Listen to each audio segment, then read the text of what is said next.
ilahi yang tamassudi wa ridha matlubi atini ma'afatak wa ma'alana.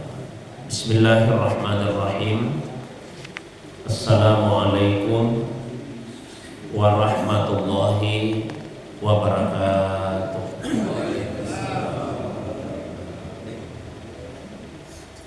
Alhamdulillahillazi ansala sakinata fi qulubil mu'minin liyasdadu imanan ma'a imanihim walillahi junudus samawati wal ard wa kana Allahu aliman hakiman. Wa sallallahu ala sayyidina Muhammadin allazi arsalahu ilan nasi basyiran wa nadhira wa ala ali Muhammadin wa sahbihi wa sallama tasliman katsira, amma ba'du. Bapak Ibu jamaah subuh yang semoga dirahmati, dimuliakan oleh Allah Subhanahu wa taala.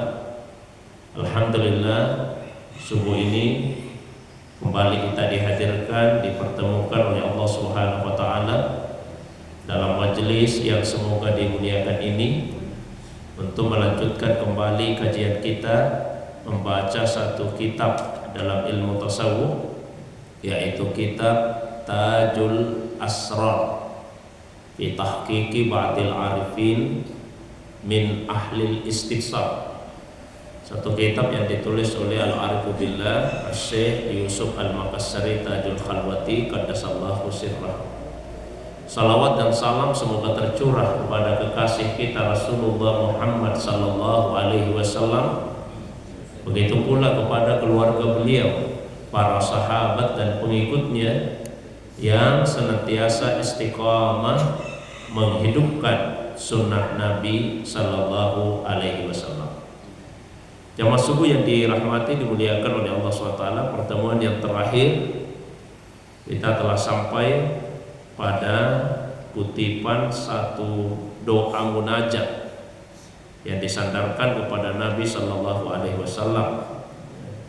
Disebutkan di dalam kitab ini, walizalika qala sallallahu alaihi wasallam fi munajatihi, Allahumma zidni fika tahayyuran, qalu yakni ghayatul ma'rifati bika.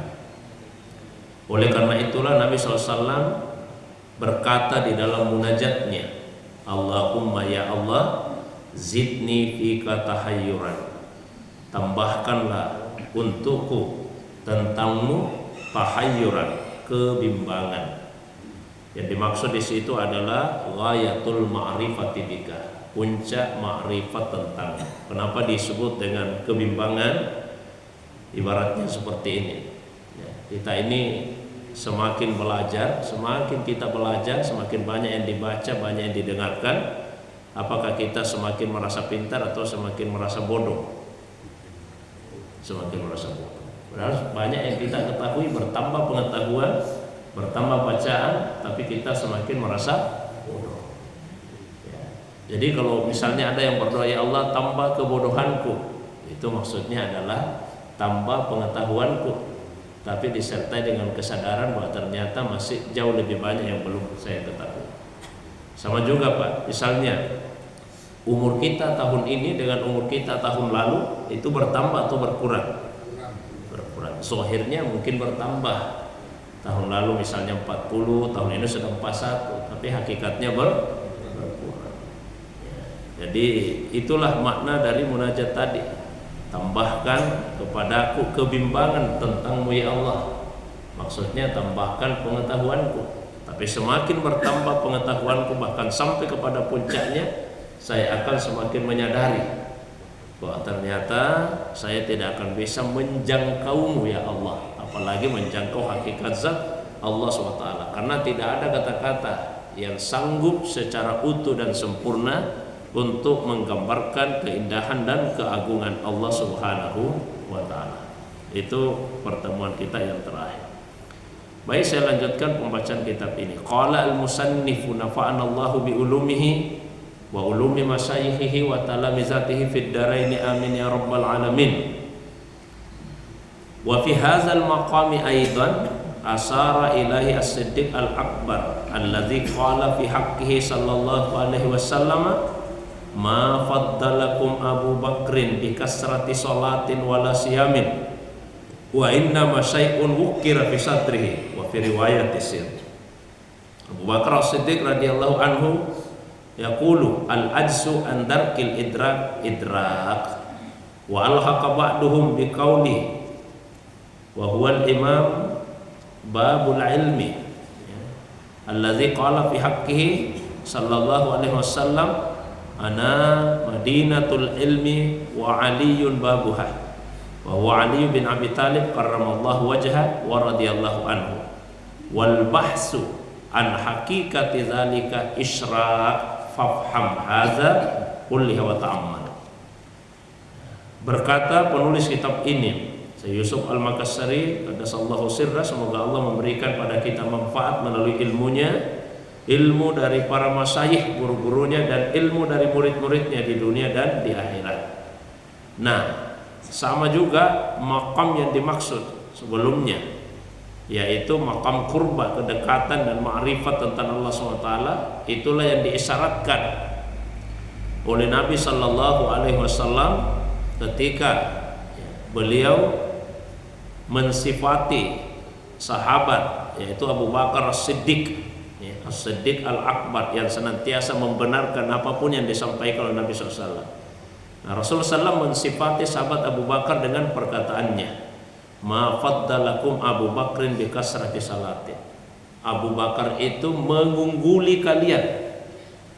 Abu Bakar lebih unggul, lebih istimewa, lebih mulia daripada kalian, bukan karena banyaknya salatnya, bukan karena banyaknya puasanya. Jadi bukan karena bikasrati salatin wala siyam.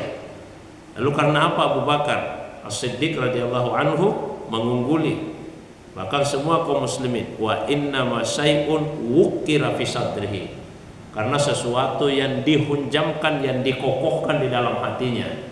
Di riwayat yang lain yaitu sir. Maksudnya adalah keyakinan yang penuh yang Allah Subhanahu wa taala hunjamkan ke dalam hati Abu Bakar As-Siddiq. Keyakinan yang tidak bercampur sedikit pun dengan syak, dengan keraguan. Nah, itulah imanan kamilah wa yakinan shadiqah. Iman yang sempurna dan keyakinan yang benar. Maka minta juga kepada Allah SWT, Allahumma inna nas'aluka imanan kamilah. Ya Allah, kami minta kepadamu iman yang sempurna, wa yakinan shadiqah, keyakinan yang benar, wa ilman nafi'ah, ilmu yang manfaat, wa rizqan halalan thayyibah, rezeki yang halal ya, dan yang baik, wa amalan sholihan makbulah, dan amal soleh yang diterima. Nah, Abu Bakar As-Siddiq semoga Allah meridainya juga berkata, al-ajzu andarkil idrak, ketidakmampuan kita untuk menjangkau secara keseluruhan tentang Allah Subhanahu wa taala, justru itulah puncaknya pengetahuan. Jadi bukan berarti ilmu itu harus menjangkau secara keseluruhan yang maklum, yang ingin diketahui. Karena hakikatnya, zatnya Allah Subhanahu wa taala itu tidak akan pernah dijangkau oleh manusia. Nah, ketika seorang hamba menyadari hal itu, maka itulah puncak pengetahuan. Al-ajzu andarkil idrak, kesadaran akan ketidakmampuan kita untuk menjangkau secara keseluruhan tentang hakikat Allah SWT, itulah pengetahuan. Karena jangankan untuk mengetahui secara utuh dan sempurna tentang hakikat zat Allah SWT, ruh saja kita tidak punya ilmu kecuali sedikit. Wa yasalunaka 'anil ruh qulir ruhu min amri rabbi wa ma utitu minal ilmi illa qalila. Mereka bertanya kepadamu tentang ruh, dah jawablah, ruh itu urusan Tuhanku dan tidaklah kalian diberikan ilmu kecuali sedikit. Jadi salah satu hikmah mengapa Allah Subhanahu wa taala hanya memberikan pengetahuan yang sedikit kepada manusia tentang ruh dan tidak mengetahui hakikatnya secara keseluruhan, supaya kita sadar kalau ruh saja yang begitu dekat dengan kita, kita tidak mampu menjangkau secara keseluruhan, apalagi hakikat Allah Subhanahu wa ta'ala, pasti lebih tidak bisa lagi untuk kita jangkau. Begitu juga perkataan dari sahabat Nabi SAW, Imam Ali karramallahu wajhah, yang disifati oleh Nabi SAW sebagai pintunya ilmu. Di dalam hadis Nabi SAW pernah bersabda, ana madinatul ilmi wa aliyun babuha. Saya itu adalah pintunya ilmu dan saya adalah kotanya ilmu. Ana madinatul ilmi, saya adalah kotanya ilmu, dan Ali itu adalah pintu masuknya. Itulah Ali bin Abi Thalib karramallahu wajhah. Semoga Allah memuliakannya dan semoga Allah meridhoinya. Imam Ali karramallahu wajhah. Beliau disifati karramallahu wajhah karena tidak pernah disentuh kemusyrikan sama sekali. Banyak sahabat Pak sebelum masuk Islam, ya karena mereka ketemu Nabi atau usianya sudah dewasa ketika Rasulullah SAW diangkat sebagai Nabi, maka mereka pernah hidup dalam kemusyrikan. Beda dengan sahabat Imam Ali karramallahu wajhah. Ya, beliau masih kanak-kanak, sudah masuk Islam, masih kanak-kanak.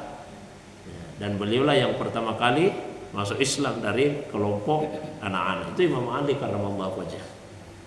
Ada juga sebagian yang mengatakan Pak beliau digelar sebagai karramallahu wajhah karena beliau tidak pernah melihat kemaluannya. Itu Imam Ali karramallahu wajhah. Tapi pendapat yang paling umum, Allah muliakan wajahnya dalam arti beliau tidak pernah disentuh kemusyrikan sama sekali.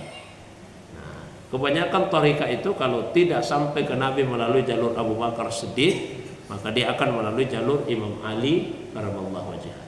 Beliaulah yang diberikan talqin khusus, ijazah khusus oleh Nabi Shallallahu Alaihi Wasallam, Imam Ali.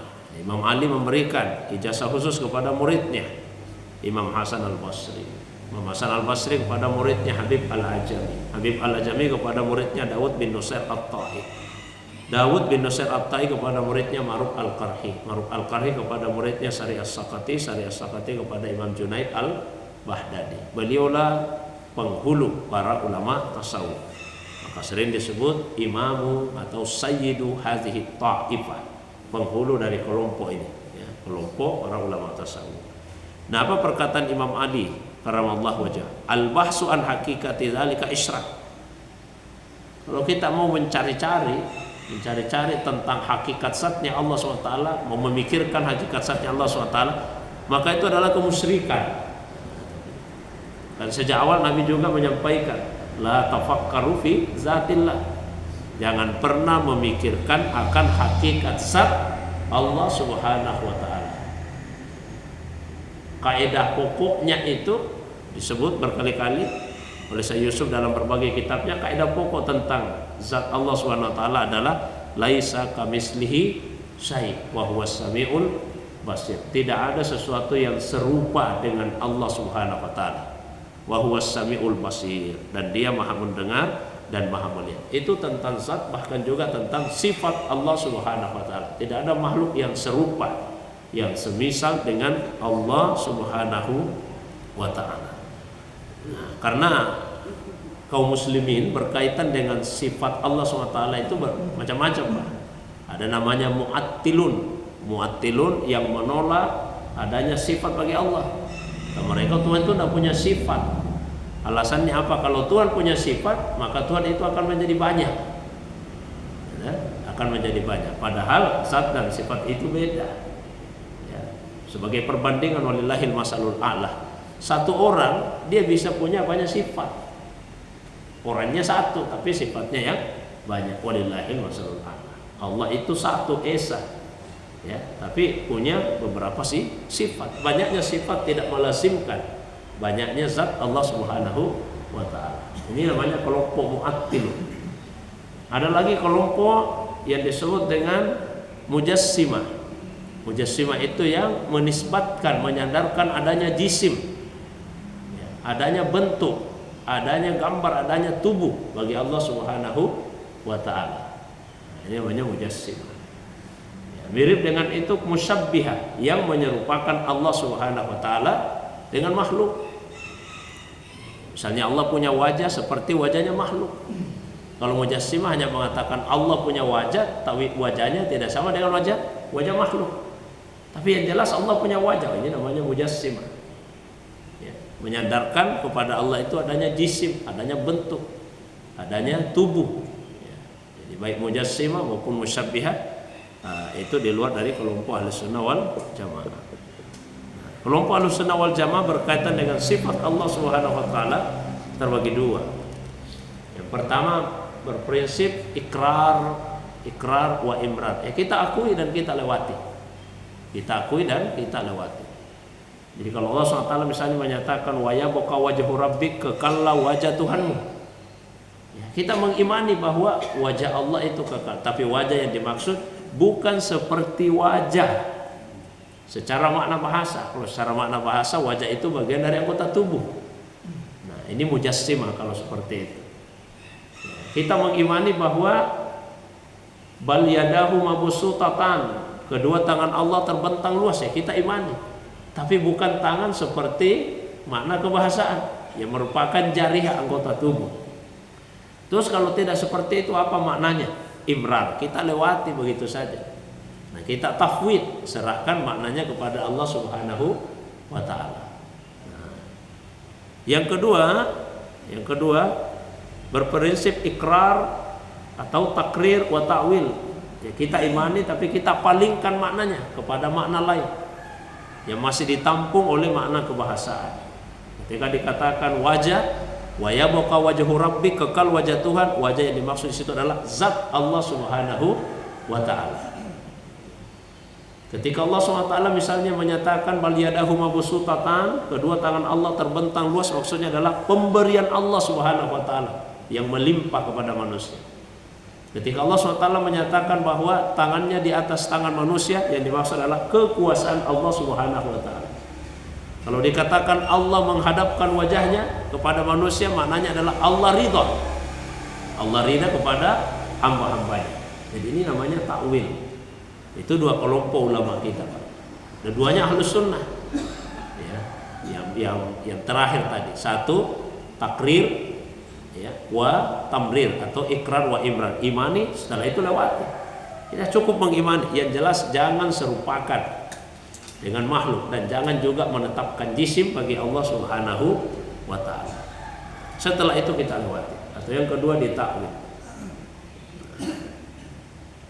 Yang mana yang baik di antara dua kelompok itu? Kata salah seorang guru kami di Al-Azhar, yang pertama itu aslam, lebih selamat.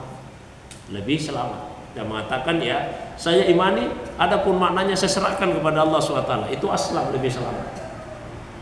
Yang kedua ahkam. Ahkam itu artinya lebih cerdas. Ya, kalau ditakwil itu lebih cerdas. Ulama-ulama kita dulu menggunakan takwil itu untuk membentengi umat ini dari kelompok Mujassimah. Karena kalau tidak ditakwil, maka orang-orang akan memahami dengan makna zahir.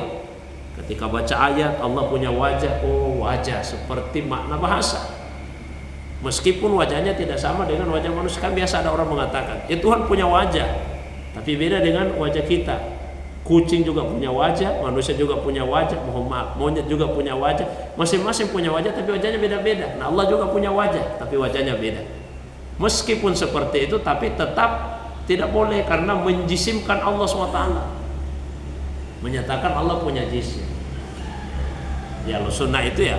Nah, boleh kita menjisimkan Allah SWT. Laisa kamitslihi syai'. Nah, tapi kalau kita ingin membahas, mengkaji tentang hal itu, kata Imam Ali, isyrak itu akan mengantarkan kepada kemusyrikan. Fafham hadza kulliha wa ta'ammal. Pahamilah itu semua dan renungkanlah. Ya, dan renungkan.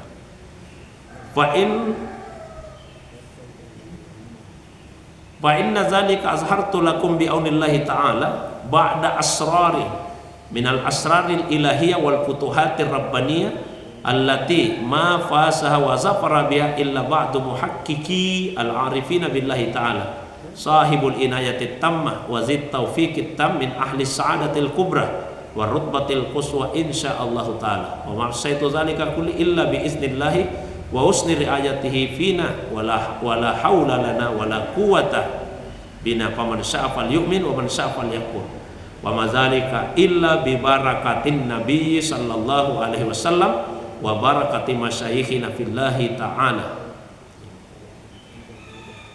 Ashabut tasannif fi qulubil muridina as-sadiqina wallahu a'lamu bis-sawabi wal khata wa ilaihi al-marja wal ma'ab.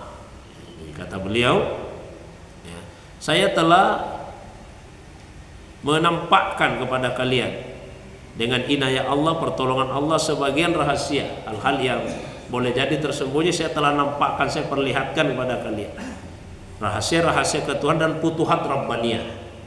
Istilah futuh itu sama dengan kasab, tersingkapnya hal-hal yang tersembunyi, hal-hal yang tersembunyi.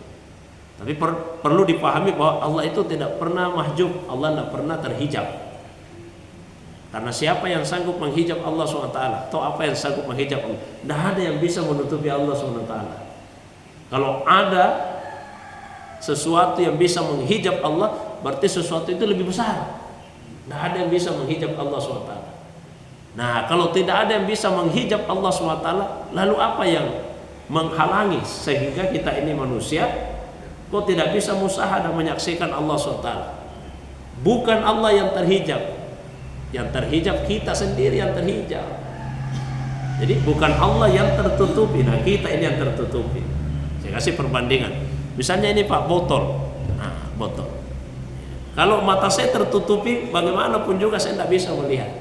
Jadi bukan botolnya yang tertutupi, mata saya yang tertutupi. Nah, bukan Allah yang terhijab, kita ini yang terhijab. Kita lah yang terhalang, sehingga tidak mampu menyaksikan keindahan dan keagungan Allah SWT. Banyak hijab, tapi hijab yang terbesar adalah diri kita sendiri. Nah, diri kita sendiri yang menjadi penghijab. Maka untuk menghilangkan hijab tersebut, yaitu dengan cara menghilangkan keakuan diri kita.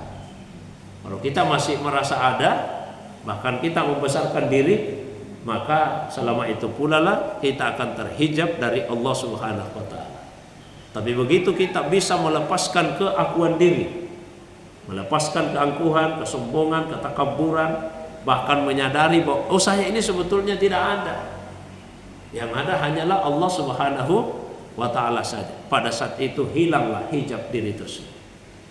Ya, jadi yang paling besar itu adalah diri kita sendiri. Apalagi kalau ada kesombongan di dalam hati kita, maka seorang wali Allah SWT akan senantiasa memandang dirinya dengan ainut tasghir. Ainut tasghir. Ainut tasghir artinya memandang dirinya kecil, rendah, hina dina di hadapan kemahabesaran, kemahamuliaan Allah Subhanahu wa ta'ala. Ciri utama hamba yang dekat dengan Allah itu adalah tidak ada kesombongan di dalam hatinya. Itu ciri yang paling utama. Wa ibadur rahman allazina yamsuna 'alal ardi hauna. Hamba-hamba Allah yang penyayang itu adalah mereka yang apabila berjalan di muka bumi ini, dia berjalan dengan penuh kerendahan hati. Itulah sebabnya ada sebagian ulama seperti Ibnu Al-Furat, semoga Allah meridai beliau, yang berpendapat wali itu tidak bisa tahu kalau dia wali. Karena kalau dia tahu dirinya wali, berarti dia tidak akan menganggap dirinya lagi kecil. Kalau saya wali ini, oh berarti dia tidak akan melihat dirinya dengan ainut tasghir. Sekalipun ulama yang lain seperti Syekh Abu Ali Ad-Daqqaq dan beberapa orang alim mengatakan bisa saja seseorang itu tahu bahwa dia adalah wali. Seorang wali bisa mengetahui dirinya adalah wali, tapi di dalam hatinya tetap ada rasa takut, karena tidak ada jaminan kewalian itu akan berlangsung selamanya sampai dia meninggal. Jangankan misalnya wali-wali Allah SWT, sahabat yang sudah diberitakan Nabi akan masuk surga, 10 sahabat yang Nabi sudah sampaikan sebagai penghuninya surga, diantaranya Abu Bakar Siddiq dan Umar bin Khattab. Tapi apakah kemudian para sahabat itu karena Nabi sudah sampaikan penghuni surga, oh sudah kalau begitu santai-santai sajalah kita hidup, oh udah pasti masuk surga ya? Ternyata tidak. Di dalam hati mereka tetap ada khauf, rasa takut kepada Allah SWT. Kata Abu Bakar Siddiq, seandainya satu kakiku ini sudah di surga, satu kakiku sudah di surga, tapi yang satu ini belum masuk surga, saya tetap akan khawatir jangan sampai saya masuk neraka. Padahal sudah setengah masuk di surga ini ibaratnya. Kalau kata Umar bin Khattab, Seandainya dari sekian banyak manusia yang ada di dunia ini, mulai dari manusia pertama sampai manusia yang terakhir, semua masuk surga, hanya satu saja yang masuk neraka. Satu saja yang masuk neraka. Kata Umar bin Khattab, saya akan khawatir, saya akan takut, jangan sampai saya lah yang satu orang itu. Coba misalnya Pak, kita bandingkan diri kita. Seandainya Allah sampaikan satu orang saja yang masuk neraka, mungkin kita sudah santai-santai. Nah mungkin saya rajin ke masjid ini, rajin ikut pengajian, masih banyak yang di bawah saya. Umar bin Khattab tidak. Seandainya cuma satu yang masuk neraka, yang lain semua masuk surga, saya akan khawatir sayalah satu orang yang akan masuk neraka itu. Artinya selalu melihat diri dengan ainut tasghir. Pandangan saya ini kecil, hina dina di hadapan kemahabesaran Allah SWT.